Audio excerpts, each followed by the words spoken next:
Okay, welcome to a new episode of Nate's MMA Corner. I'm Nate, and if you watch my show, you're in my corner. Today's episode's a post-fight show for UFC 215, Shevchenko versus Nunes for the UFC Women's Bantamweight Championship of the world. Yeah, this was an amazing card, top to bottom. You had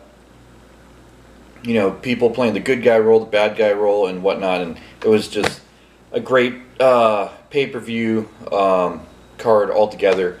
And yeah, wow.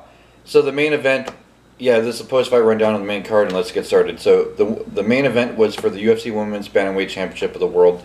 Amanda Nunes defending the belt, looking for, I believe it's the second straight title defense after beating Rousey at UFC 207, I believe it was, in under a minute.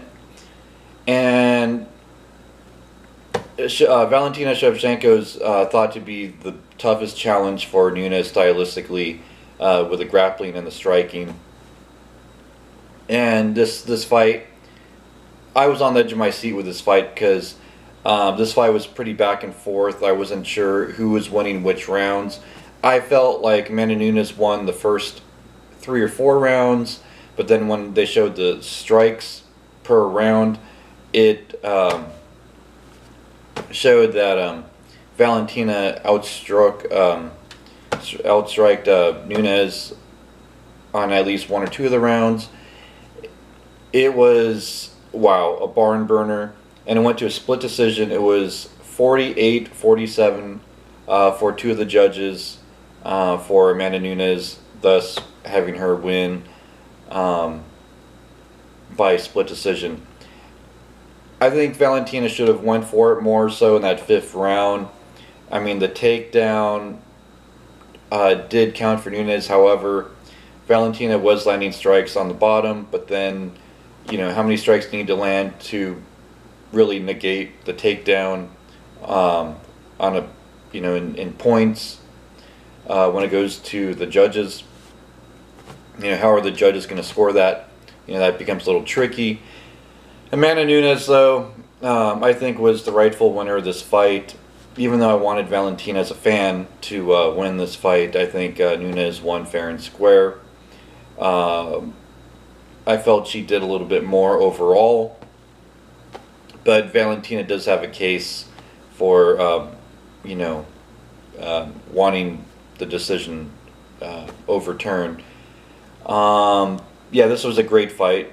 Watch the replay if you can. Some people were upset because I felt like neither side did enough, but I felt like they just when you thought that this fight was going to get boring, something happens. Just when you thought it was going to get boring again, something happens. So it kept you on the edge of your seat, like okay, and then it's kept you wanting to watch more and more. So there you have it. That's with the main event. In the co-main event in the welterweight division, we had Rafael dos Anjos versus Neil Magny. Rafael dos Anjos won first round submission, arm triangle choke. It was 3 minutes and 43 seconds into the first round, and I was shocked because I thought, Neil Magny back in the day in his early part of his career was known to be out-wrestled, out-grappled, and I thought at this point Neil Magny, his wrestling and grappling improved quite a bit, which maybe it did, but Rafael dos Anjos was on a whole nother level with the ground game, and it showed, and he worked that ground game pretty quick. I mean, had this fight stayed standing, Neil Magny would have had a chance. Neil Magny's always had pretty good striking. He knows how to use his height and reach advantage in his favor in the striking department. And also he's a slender welterweight. But dos Anjos, I mean, I would say he's 1 or 2 fights away from a title shot at this point at welterweight. And if he wins, against a Robbie Lawler and, those type of guys in the welterweight division, then I think he has definite case for a title shot at welterweight. Then in the flyweight division, we had 2 top contenders in Henry Cejudo and Wilson Hayes. Wilson Hayes looking to get back on track after losing in the title fight to Demetrius Johnson, and then Henry Cejudo really looking to make a splash after a long layoff, and so they both had something to prove, and they're both top-ranked flyweights. And Henry Cejudo won TKO punches round 2, just 25 seconds into it. I think Henry Cejudo was getting the better of the striking in the first round, and then he did his thing in the second round, got it done, and it was pretty impressive. And yeah, I would say Henry Cejudo should stay on standby in case anything happens to Ray Borg. Then he could pop in as replacement for Borg, and assuming he pulls out again. So I think Henry Cejudo should stay on weight, and just, you never know. I mean, DJ may take the fight, and the UFC may approve of it.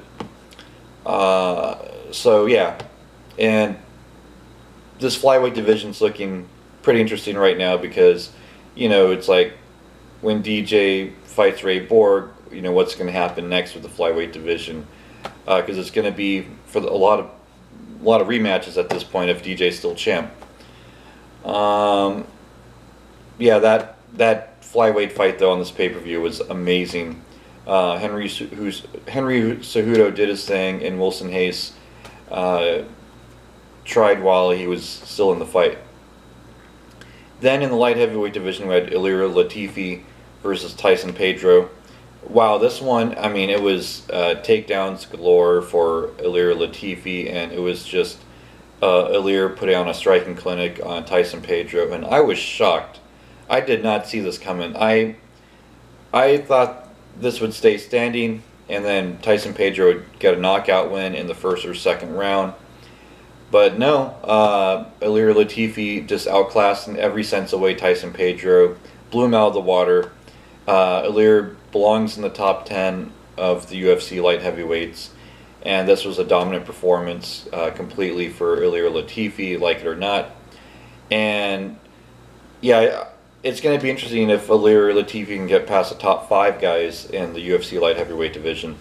So yeah, he won 29-28 and 30-27 on the judges' score. 2 29-28s and 1 30-27. And it was just, yeah, clear-cut, dominant performance. Tyson Pedro did land a couple good strikes, but nothing much happened with that. Then in the featherweight division, we had, to kick off the main card, Jeremy Stephens versus Gilbert Melendez. Jeremy Stephens did his thing and just he worked those leg kicks, and it just wore out Gilbert Melendez. And props to Gilbert Melendez for hanging in there and trying to get the win still. I mean, he would not give up. He did not give up. And yeah, this was 30-26 on 2 of the judges and 30-25 on the other judge. It was insanely dominant performance for Jeremy Stephens, but Gilbert Melendez refused to give up, and this pretty much stayed standing. And Jeremy Stephens played it smart once he knew he worked that leg, because you try to get in the guard of Gilbert Melendez. He's a high-level jiu-jitsu practitioner, and that's a little bit more risky.